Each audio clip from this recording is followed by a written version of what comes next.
What if a group of small colonies challenged the most powerful empire on Earth and actually won?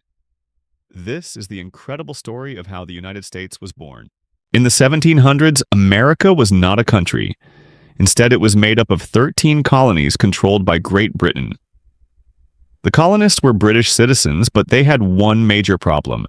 They had no representation in the British government, yet Britain still forced them to pay heavy taxes.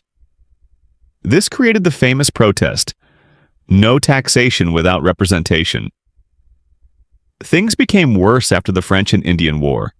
Britain had huge war debts and began taxing the colonies even more.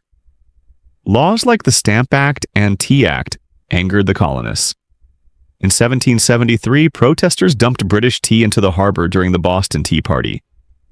Britain responded with harsh punishments. The colonies were now on the edge of rebellion. In 1775, fighting broke out between colonial militias and British soldiers. This marked the start of the American Revolutionary War. Soon, a leader emerged. His name was George Washington. He became the commander of the Continental Army. But the colonists faced a massive challenge. They were fighting the strongest military in the world. In 1776, colonial leaders made a bold decision. They officially declared independence from Britain. The Declaration of Independence was written mainly by Thomas Jefferson. It was adopted on July 4th, 1776.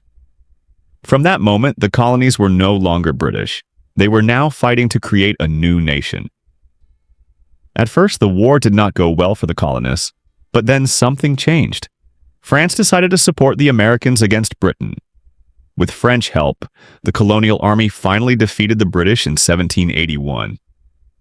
In 1783, Britain officially recognized the independence of the United States. What started as 13 small colonies had become a new country, a country that would later grow into one of the most powerful nations in the world.